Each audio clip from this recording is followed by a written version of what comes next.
Welcome back, ladies and gentlemen, to another episode of Silo by Story Archives. I'm your host, Mario Busto, alongside the other host, Zachary Newton. Welcome back. We're back with Season 2, Episode 8, titled The Three Sentences of Quinn. Heh. Or the Book of Quinn. My bad. The Book of Quinn. Yeah, I know. It's an easy mistake to make. If you caught our instant reaction pod, you'll know that we at length made fun of the fact that this episode sort of just stretched out all that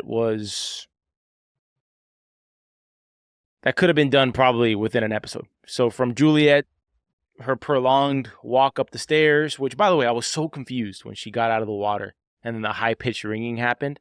Yeah. I couldn't quite figure out what was going on. And then it occurred to me like, oh, the bends. Finally, some effects of the bends, at least. She didn't even need that hyperbolic chamber that they use in Outer Banks in the season. Oh, you watched the last season of Outer Banks? All right, so I have one episode left. I stopped watching it. So I've been doing this thing lately where I watch a show, and no matter how engaged I am, if it loses my level of care, like Outer Banks has, I'll just stop. There'll be an episode left, and I just will not watch it. And so that is what Outer Banks has done to me. But you're Jay, in for a doozy. Yeah, but Jay and I know what happens to JJ. Okay. Yeah. So and hopefully it's for good. But if it's Outer Banks, you never know. You just never know, man. Because there's just so many dumb things that he did in that season. Anyways, this isn't an Outer Banks pod. My bad. But yeah, Juliet didn't need that thing. So all she did was go underwater with a water hose. Like 20 feet or 15 feet even. Which, by the way, I don't think that breathing mechanism would work as cleanly as she's just making it like thumb over it. No water got in. You know what I mean? Yeah. And I understand, like if you watch Pirates of the Caribbean and you see Johnny Depp underwater with the boat and they're sneaking in and there's like you can breathe under it, right? If you hold the boat. Have you ever gone in a pool and put a bucket over your head? Yeah. Like that. I mean, I would assume the hose doesn't get water in if you hold it at a certain angle, but Juliet's never been in the water other than like 2 or 3 times. So how is she just perfectly doing all of these things with no... it's like she's Lucas. She has access to the legacy and she's just learned how to swim. She's learned how to cure the bends with no tutorial. I mean, it's just a bit much, man. She's healed an arrow wound. In this episode? She ripped that thing out like nothing. I mean, it's truly incredible how much she's been able to do and recover from and not die from. I mean, she should have died the first time she went under the water. She didn't know how to swim. She didn't know anything. I mean, I guess if you're in a panic, you're gonna start kicking and doing something, and maybe you get out. But dude, come on! I can buy the boat under the water with the air in there much more than I can buy her grabbing a garden hose, diving down, and trying to suck through a freaking straw. You know how hard it is to suck through a straw that deep? What do There's they say? No pressurized air coming down. What's that euphemism they say that she can suck a golf ball through a water hose type of thing? You ever heard that before? I'm sorry, no. I need to look that up though after this. It's pretty good, right? Anyways, I could have used if they're gonna just milk episodes like this, they should just give us a 1-episode montage of Rocky style Juliet learning how to swim with Solo. Just tutoring her on how to swim, and she's just doing I think that would have been way more interesting. Honestly, I think a montage for half of what we get in like this episode, and maybe the last episode, would have been a hell of a lot more interesting. Just showing her like diving into water, trying to like do all these crazy things for Solo for like half an episode. I'd have got the gist. I don't need 5 episodes for you to show me her little traversal of the down deep that's half underwater in Silo 17. Come on, like. That's been half the season, dude. Half the season has been her just underwater, breathing through a tube. Literal Little Mermaid. No, we're feeling like real jokey tonight about like making fun of stuff. But look, we talked about how this show could have a potentially very bleak outcome. Like it may not just be roses and butterflies and cupcakes at the end of this series. It might just be like the world sucks outside and it sucks in here, and this is the less of 2 sucks. So we're going to take the silo. But perhaps the most memorable outcome would be Juliet doing all this damn work to get back. And we're assuming time is moving synchronously here, right? Or not asynchronously, but we're assuming it's moving in At the same synchronicity. time. Yeah. Yeah, exactly. So we're assuming that the time passing in Silo 18 is the same as hers. But perhaps she's been gone way longer than they're letting us know. And then when she gets back there, everyone's dead. Everyone's dead. That would be the twist. That would be memorable. I don't think I'd watch season 3 and 4 though. Like it'd be memorable, but I'd be like, really? Like you're gonna do me like that after making me watch her swim for a whole season? What? The funniest thing with the show is that like she wasn't the main character in the beginning, and now she's technically feels like the main character still. Yeah. Although Bernard is definitely the most interesting of all the characters. I mean, she wasn't the main character at the beginning of season 1, but so much of this show is revolved around her uncovering things and doing things, and everything that we're seeing in season 2 is a result of her walking over the hill in season 1. So she's I feel like she's got the spotlight in the show, no matter what. I was laughing in the recap when they showed the clip of Sims. I don't know why I didn't find this funny the first time I heard it when he goes, "You made Lucas call your shadow?" That's actually pretty good. That's pretty good. Yeah, Sims, that's pretty good. So Camille pretty much said like middle fingers up, Sims. Like she just went off and did her own thing again, right? Yeah. Because that Sims did not tell her to go do that with Amundsen. No, he didn't. There's been a lot of these husbands and wives not telling their spouses about what they're doing. Well, that pissed me off. That one actually pissed me off when she did that. I was like, didn't you listen? Didn't you listen to your husband ever? Don't you know? Don't you know he means good for the silo? Look, honestly, he's playing it right. I mean, she did help. I'm joking around with that one, but I do think Billings' wife needs to calm it down a bit. I really think she needs to calm it down. I thought her response was somewhat reasonable. Like, maybe I was concerned because there was once another sheriff's wife who also saw an image of the outside, and she lost her damn mind. Yeah, that's okay. True. I don't think we're going down that path. I we're really clearly don't think not. we're going down that path. We are I think clearly she was just very upset. I mean, like they seem very close. Like they know each. I mean, as husband and wife should be. They know each other's most intimate secrets. I mean, she's helping him with his syndrome, which he now seems to be cured of as of like an episode ago. Yeah. Which is great. Happy for him. Cool. Sounds good, bro. Feels very PBS-y. If you follow your heart, all your problems will go away. Yes. Mm-hmm. Yeah, absolutely. But no, I think I think it was a fair response from her. I think that's okay. I was just a little concerned. I thought the only difference between her and Holston's wife, which I'm blanking on her name right now, Allison? Yeah, I'm pretty sure it's Allison. Only difference between those two is she has a baby, and Holston's wife did not. So that would be the one thing that would kind of contain her, right? But I was a little concerned. I was like, these people seeing this and have no inkling, right? Because the thing is people are starting to question if what they're seeing on the screen is real, right? Mm-hmm. Like, what if they just get cabin fever and like, I gotta get out of here, you know? I mean, I think I was making the point in the previous episode. Maybe that's part of what the syndrome is. It's them getting like cabin fever, like they're just stuck in a place. That's why I thought maybe Kathleen was gonna have like a spaz out moment when she saw the Blue Ridge Mountains. Which, by the way, great non-paid. Are the Blue Ridge Mountains paying for this kind of product placement? Because think about it. Their only visual of Earth, for her visual of Earth, is Blue Ridge Mountains, baby. Which I'm assuming this filmed in Georgia. Let's look it up. Let's see if you want to look up if Silo's filmed in Georgia. Yeah. Silo. Okay. While you're doing that, I wonder if there's just like if it's more like a, I don't know, Easter eggy thing that has to do with like the producer or the writer, like maybe the guy that wrote the books was from Georgia or something like that. That could be more realistic. True. Sometimes I forget that this is based on a book. Which, by the way, we've been reminded that it was actually filmed in Hodgson Studios in London. Really? That's interesting. I don't know where Hodgson Studios is, but I think it's also in there. Yeah, I vaguely remember this being like a UK centric production. But that's interesting. Yeah, sometimes I forget that Hugh Howey's the actual author, but I don't think Hugh Howey's from Georgia, dude. I think he's from Philadelphia. Because he's like a big Philly fan. Like, let's look it up. Where is high production value? great for an audio-based format. He's from neither. He's from Charlotte, North Carolina. Wow. Okay. All right. That's. Isn't he? Well, I could have swore I followed him on Instagram. And maybe. You never know.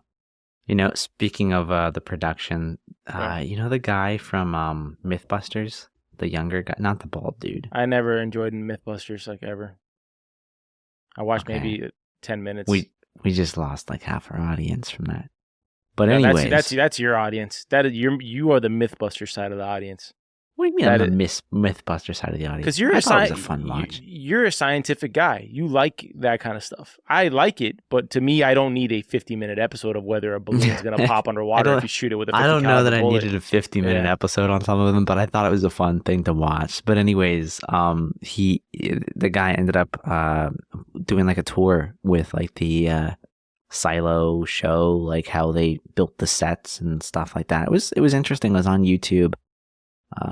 My brother-in-law ended up sending that over to me, so maybe I'll drop the link in the show notes. Do your family members listen to this podcast?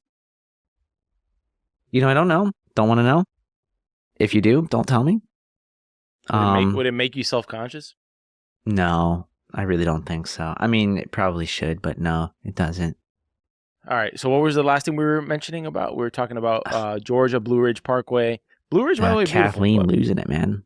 Yeah. Well, she kind of reacts, and then, Patrick Kennedy has become kind of an annoying character. I would like to know how he's going to play into things here, because he does not seem needed.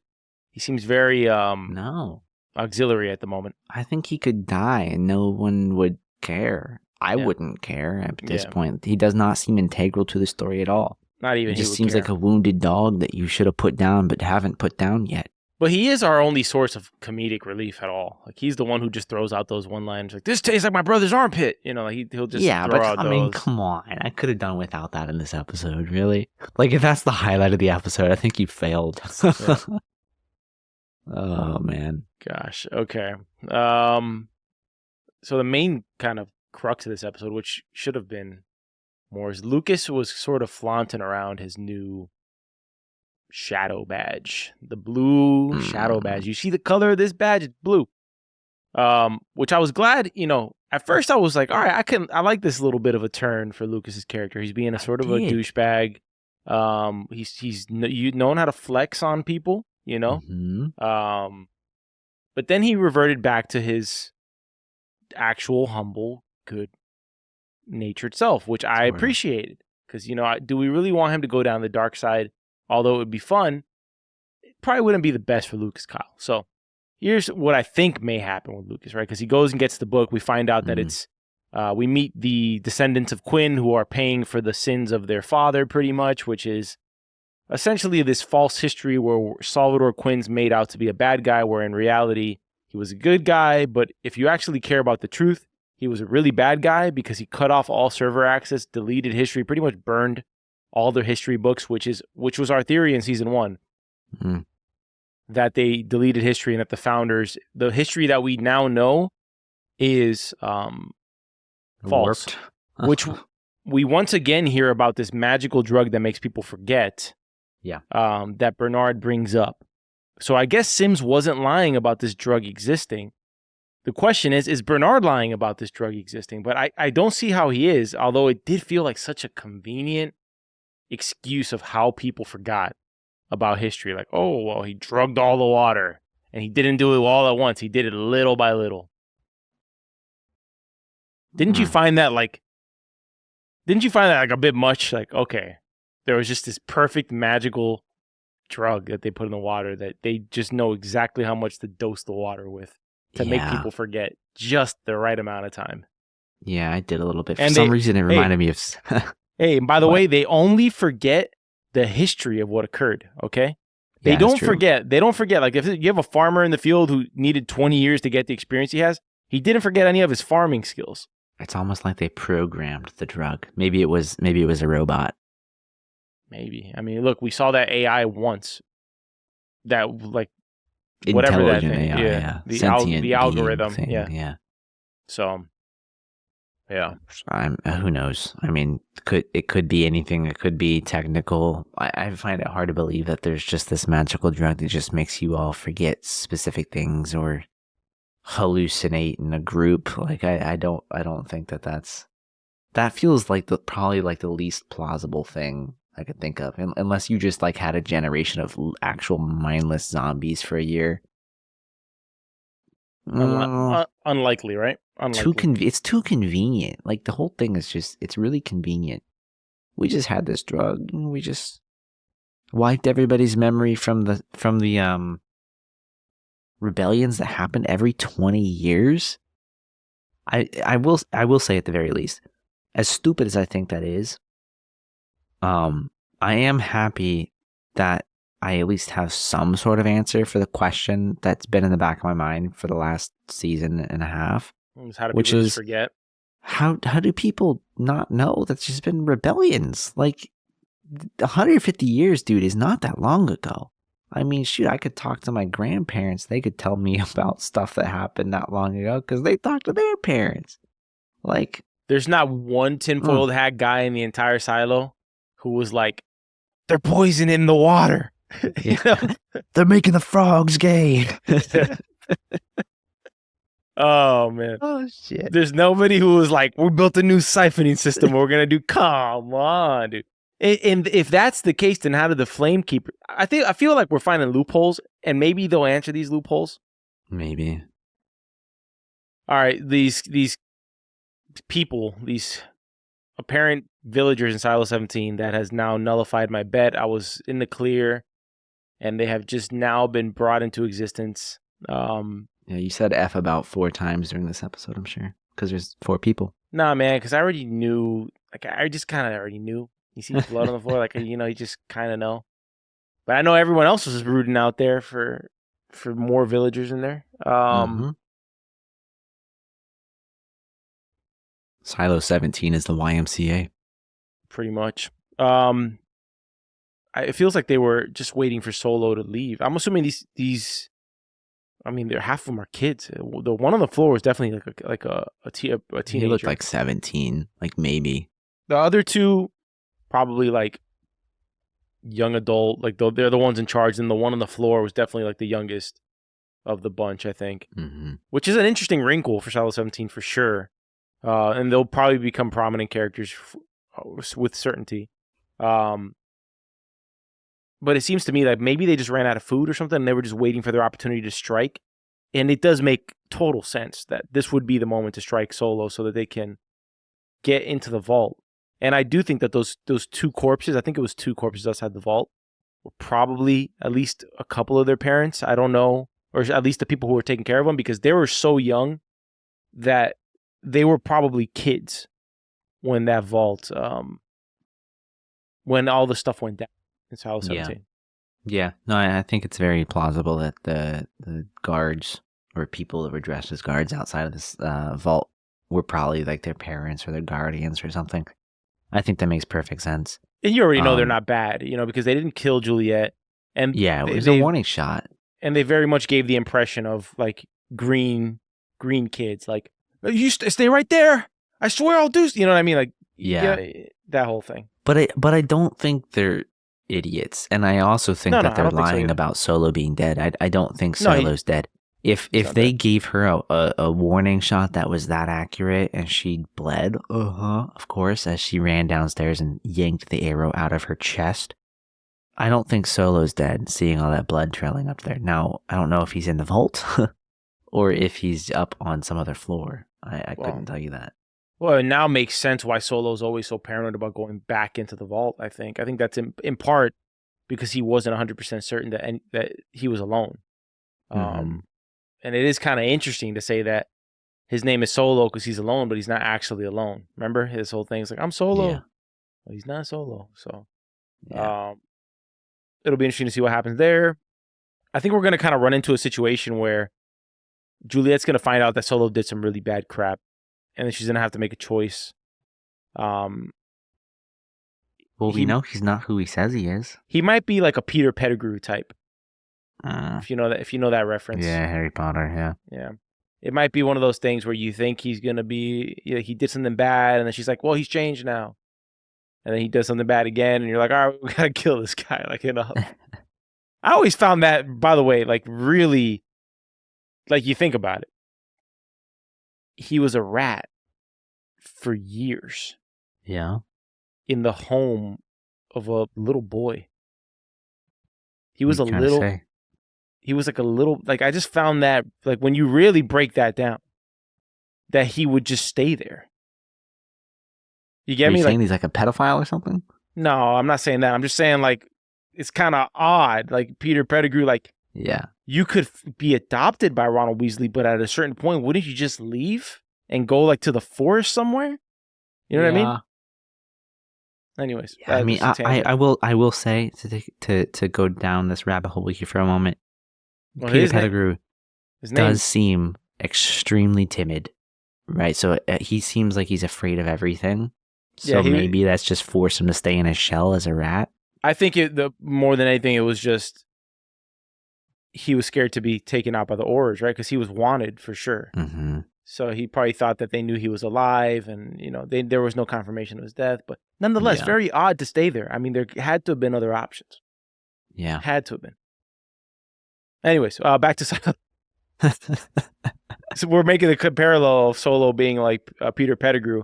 Maybe he was friends with their parents, betrayed them, and killed them to get in the vault. That's kind of like the point I'm getting to here.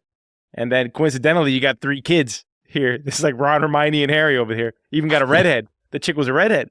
So maybe this is like maybe we're onto something here. You never know. And Solo's very weird as well. So he is. Or at least, due to the circumstances, mainly. At least that's what we think, right? Solo's weird, dude. Solo's weird. Maybe he wasn't alone, though, at the beginning, and he just did things to get alone. Like, oh, I'm going to take the vault for myself, I mean, there's no way Solo was always alone, because he had to come from something. Yeah, of course, man. But, I mean, I'm assuming you mean, like, maybe he was a part of the group. He was like, yeah, screw you guys. I don't know. I mean, if the rebellion in Silo 17 took place 17 years ago, which I think we got an interesting piece of information on this episode. Which was? From Bernard. Was that there was rebellions every 20 years before Salvador Quinn happened to just change that. That because, is a great... he had this revelation. Yeah. So, at most, this rebellion took place 20 years ago. So, somewhere between 18 and 20 years ago, this rebellion took place. Which means Solo had to have been, 18, 20 years old? It is kind of crazy that because think about it, the Pact and the Order have like every sort of plan of how to deal with things, right? Mm-hmm. It is crazy that the rule books didn't have like burn the servers, burn all the books. I do continue to find it hilarious that the relics you continue to see in these cases are like children's toys. Like one of them was this frisbee that everybody recognizes that I do not recognize. But I do recognize the one that was in the apartment in this episode, which is an Etch-a-Sketch. I noticed that episodes ago. It was the first episode that we got with Meadows. That's right. It was sitting there. That's right. But love the Etch-a-Sketch. It had slipped my mind that the most valued relics are like Pez dispensers, frisbees, and Etch-a-Sketch. Like you're gonna see Woody and Buzz Lightyear pretty soon. Maybe. Pop up. Let's talk about Billings for a bit. Not a very prominent role, but he does have a very important conversation with his wife, who he does show the picture to, as we discussed. And it's kind of coming to a crossroads here with Billings, where Shirley confronts him at the start of the episode and essentially says, like, at a certain point, man, you got to call BS on the Pact. Like that, not everything is in the up and up. And so it is going to be very interesting to see what Billings does there, because in some sense, he is hiding out in mechanical right now. Yeah. But I do in part agree with him. Like the Pact is what they have. And if they don't listen to the Pact, the Order is going to go up in flames for the most part. Now, I do think there's a way to navigate that. But it's kind of like the reason why you need to respect law enforcement. Because if you don't respect law enforcement, society goes into freaking chaos. I think that there has to be some sort of order. And that's what the Pact represents. And I think Billings sees that. But I also think that he has to understand that you also can't allow this guy like Bernard to just pretty much play God in the silo and do whatever he wants to do. Yeah. It makes me wonder, like, how, like, has everything that we know about, I guess, the Order, the Pact, and the politics and everything is from Silo 18.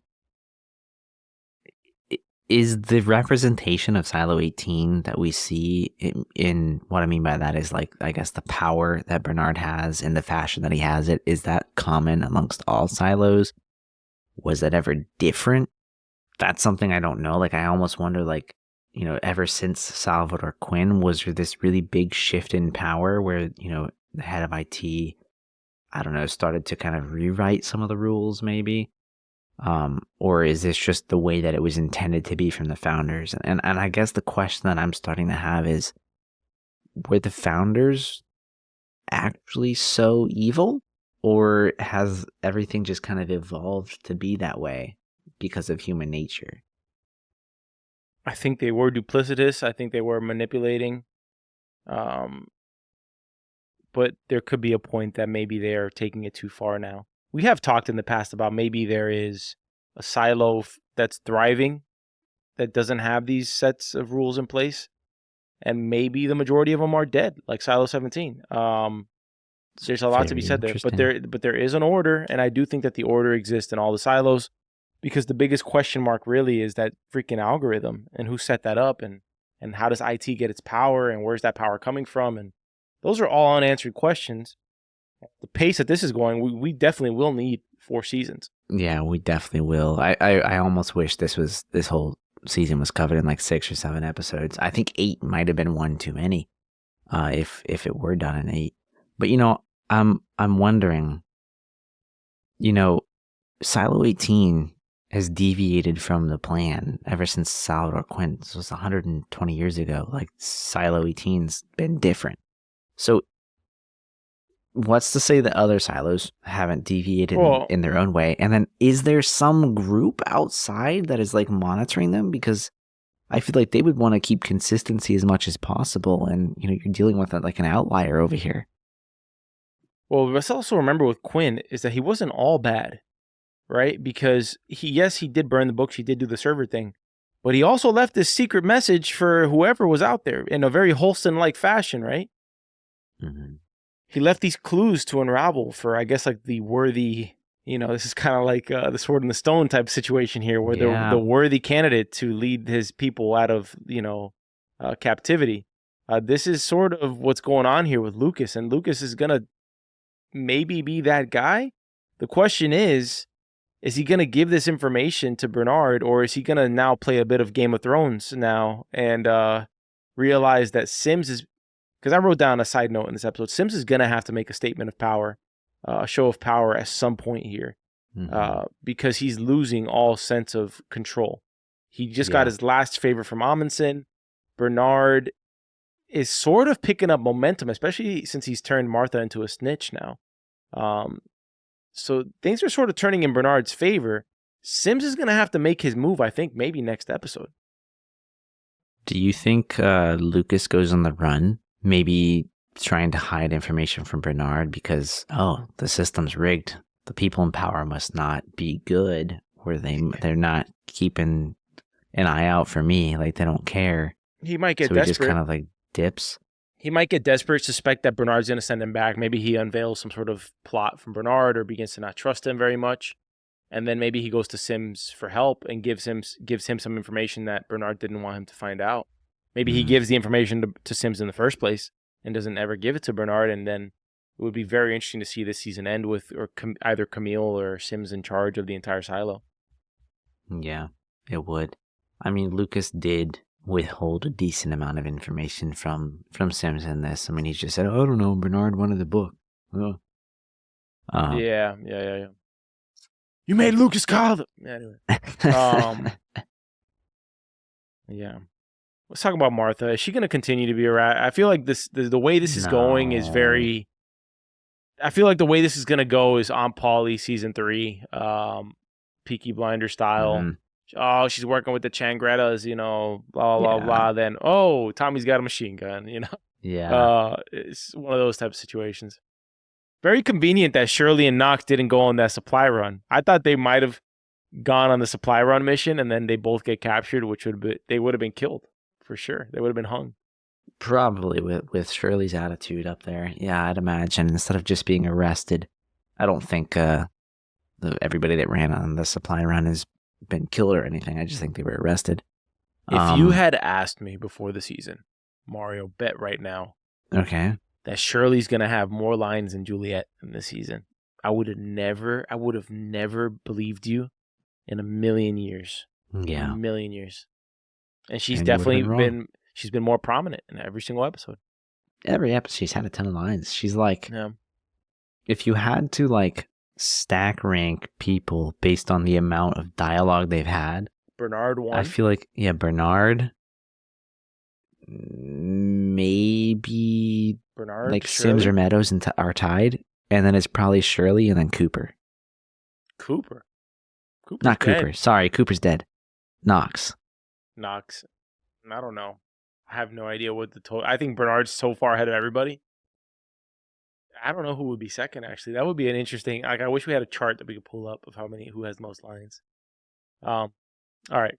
So, do you think Martha continues on this route? What do you think goes on with I don't. I think this is just like let's get everybody on their toes and make them think that she's a rat. Oh, I think she's certainly a rat right now. She's just now. Of course, she is right now. She just gave everybody up.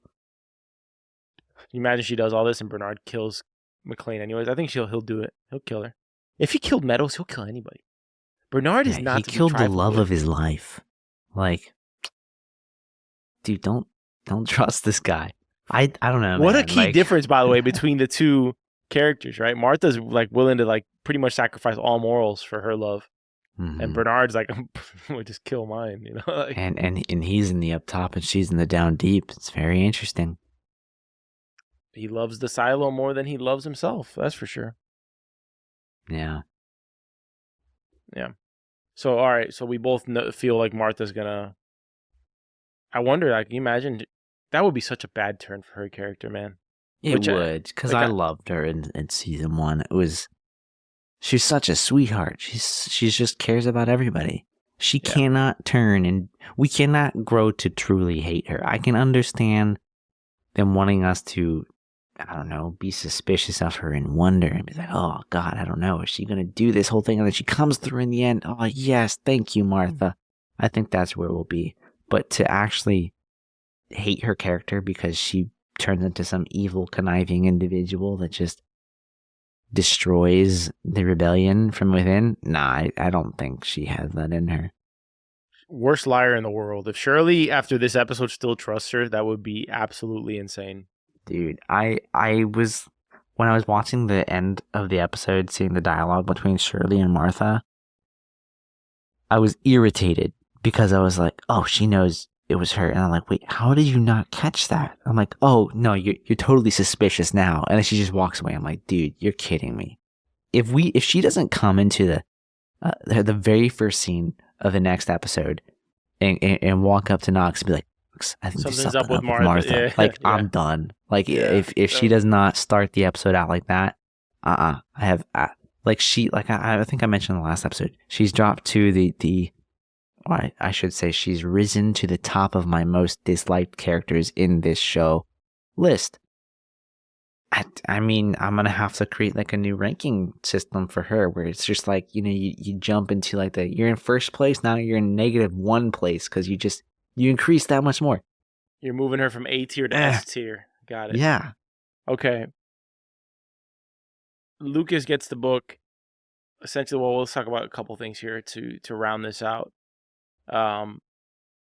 He goes down to Quinn's ancestors' home, which, by the way, the girl's cute.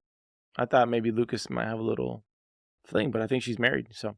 You're like a hopeless romantic. You're always looking for the romance in a scene, aren't you? For sure, bro. Always, you know, so you got to approach life. No, but I was like, yeah, it's a silo. There can't be that many lookers in the silo.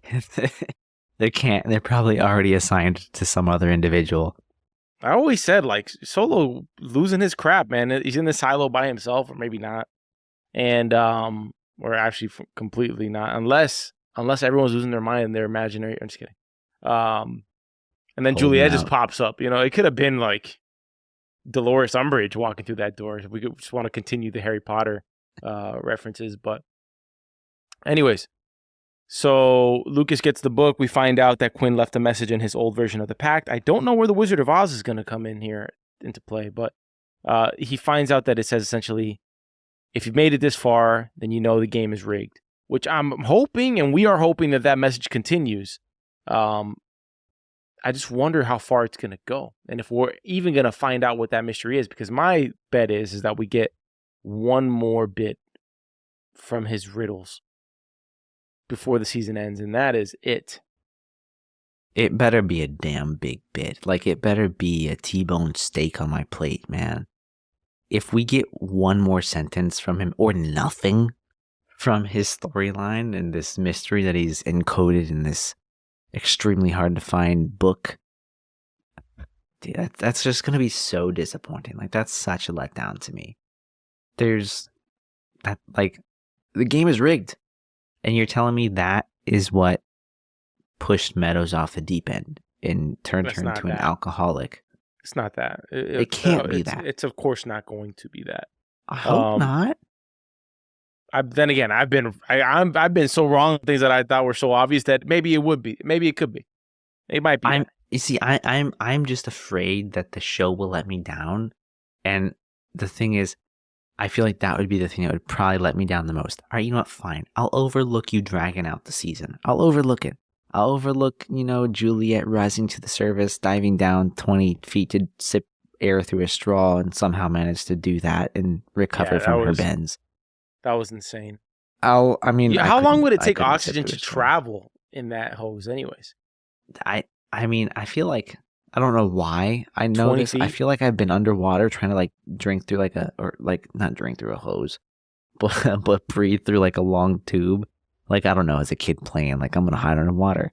And I feel like it gets really hard, really fast. After the first one or two breaths. Well, not even after the one or two breaths. Think about all of the pressure down there is pushing against your lungs. And on top of that, you've got to suck this air through this 20-foot tube? 100-foot tube? If you count the amount that's just rolled up above the surface? It's like sucking a golf ball through a water hose. Anyways, no, but let's think about this for real. Her lips are pursed together underwater. Mm-hmm. She has to open them, bro, to put the hose in her mouth. Yes. Do go on. How is she breathing? She's going to get a little bit of water in her mouth. Yes, she is. I mean, she should be dead. I suppose there's some suck and blow motion that you could do there to like suck some water into your mouth and spit it out the side. But at the same time, like, that's just a lot of pressure. That's going to be hard to do. Yeah. For those that are listening, if you could see Mario's face when I said that, it was like, it was priceless. Yeah. Yeah. No, this episode's taking a turn. Yeah. Aside from Juliet's bulletproof armor and her Olympic swimming capabilities, yeah, I really don't know what to say with that. Well, why'd you bring her up again? Who, Juliet? Yeah, why'd you bring her up? I don't even know. What was your point? You were talking about the bends. You were talking about all that. Oh, I was just saying I can overlook all of that stuff, but I cannot overlook the game is rigged being the ultimate mic drop from Salvador Quinn. I can't overlook that if that's the case. We're spiraling fast, so let's. I want to do something here. I want to kind of like, we have 2 episodes left. Mm-hmm. I'd like to just kind of guess where we're going to be at the end of the season. And perhaps maybe I can redeem myself, recover from my lost bet, and do some wild bet that comes true. And maybe come back here. Mm-hmm. So let's talk about these characters. What do we think? Like, here's what I think is going to happen at the end of the season. And I don't think there's a lot left to happen. I do think Sims has to make a power move. And I do think it's going to come down to whether Lucas trusts Bernard or not as to how this goes. So Bernard has a couple of things going in his favor. He's got this brilliant cipher in Lucas who's just decoding Salvador Quinn's thing. The question is Quinn's answer going to be so reality shattering that Lucas is going to have apprehension about telling Bernard and therefore taking it to Sims instead? And I don't want him to go to Sims, but I already made a bet that Bernard, I think, doesn't make it out of this season alive. You did. And now it feels like Bernard actually might survive the season, but I'm going to still stick to him not surviving the season. I'm going to ask you, would you like to retract your bet about Bernard surviving? No, because I think he will survive the season, but I think he'll die in season 3. I do think we are on to something with him having a redemption moment and dying at some point. But I don't think it's going to be in the season. I think it's probably going to be season 3, maybe so like that's where I'm quarter of the way through the season. I'm going to put my flag in the ground here, not because I believe it, but because I'm hoping to get a bet back. Bernard dies at the end of the season, and Sims or his wife is in charge of the silo. Okay. Is that 2 bets or is that 1 bet? If we can do 2, that would be great, because it would be great to pick up a point here. Okay, all right. So you have already bet Bernard dies in the season, and then your other bet is that Sims or his wife takes control of the silo. And control of the silo means becomes head of IT, essentially. Yeah. Okay. I don't feel like it's going to happen, but I'm in a desperate situation here. I'll take odds on that.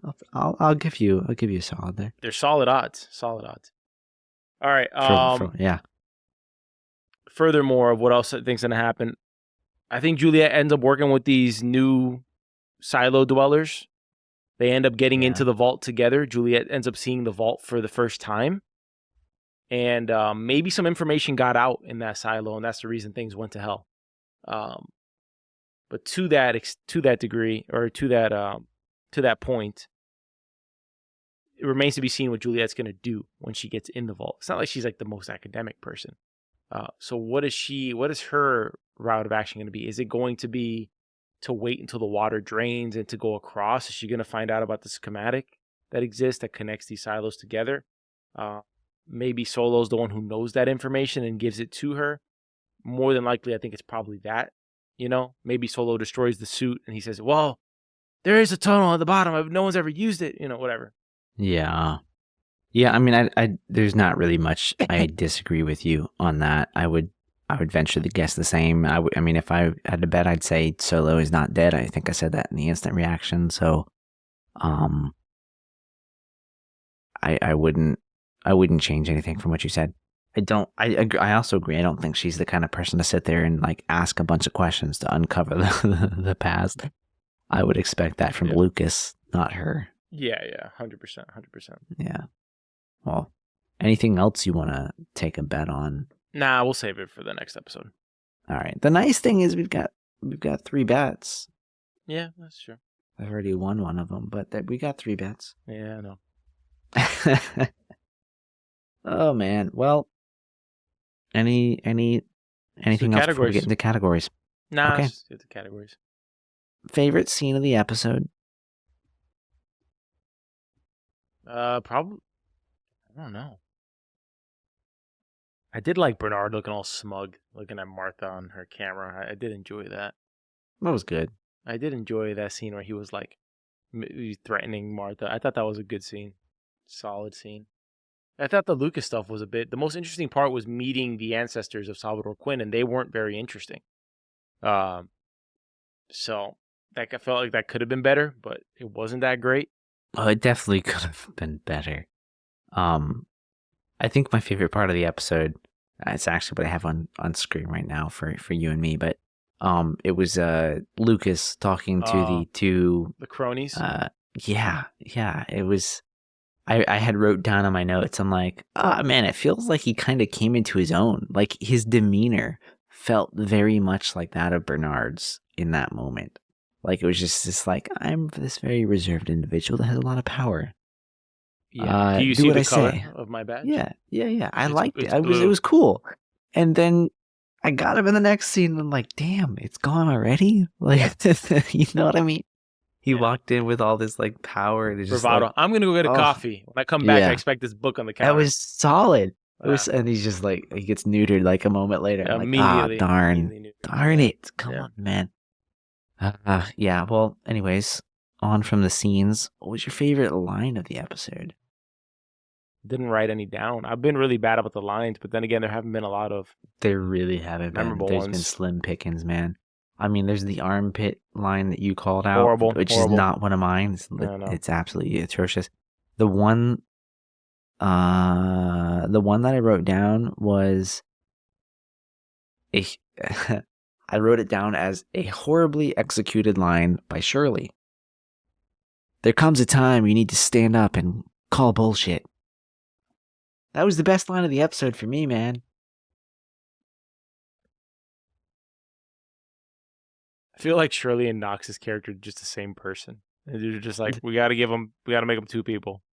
But we could have totally just had one person there. We did not need, to be honest, we really didn't need Shirley, like, at all. No. Or maybe we didn't need Knox. Like, one of the two is completely just, other than their little love, I'm so not interested in that. That's the last thing I want to see in this show. Yeah, I don't think the audience is invested in it, but it's the only thing that distinguishes them as individuals in some sense. I think Knox feels like he has more depth to him than Shirley does. Feels like he has more depth. I mean, Knox is playing the strategic role. He's getting weapons built and gunpowder and all that good stuff. Yeah, I think that's a fair judgment. You know, they could have been one person. Favorite character of the episode? Mine was Lucas. I'll just throw that out. Bernard, man. Bernard. Why? 100%. I know, but Bernard is like Tommy Shelby in Peaky Blinders. You gotta pick someone else every now and then. This isn't a participation trophy situation. I'm going better with Lucas. If you're better than everybody, you keep on winning, dude. That's just how it is. You ever seen that bowler, that really egomaniacal bowler, something Weber? He's crazy. You ever just look up a montage of this guy, the crap that he used to say? He'd be like, "Who do you think you are? I am." He used to say stuff like that. He was great. All right. Well, I will be sure to look him up. Yeah. Any closing thoughts before you round out this episode? No. Plugs. I'm looking forward to the next two. What do you say, plugs? Yeah, any plugs? No, I just want to thank everybody for tuning in. I want to thank everybody for going to YouTube. We're really trying to hit 1,000 subs on YouTube. So if you haven't subbed over there, please do. That would mean the world to us. We've picked up a bunch on YouTube so far, and we love the engagement. I haven't been engaging with the comments on YouTube, and I might not until the end of the season because we have been alerted to some spoilers in the comments. So I don't want to be approaching the show with any sort of no knowledge of what may occur. I think that would make the podcast a little drab. So, but we do appreciate, go at it, with each other in the comments and continue that because I am reading them. I just don't know. Sometimes some of them feel like they're going into like, I know a bit more than what I'm saying. Mm-hmm. And for sure those exist out there. So it's hard. You never we know, have like Bernard has people in mechanical, eyes and ears, making sure Martha, we have eyes and ears in mechanical. And we know when certain things are coming. We do.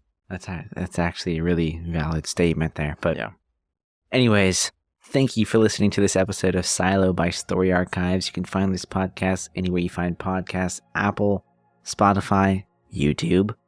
You can visit our website at soapbox.house. Email us at contact@soapbox.house. And you'll find links to all of our other platforms on our website. Yep. All right, y'all. We will see you on the next Instant Reaction episode. Peace.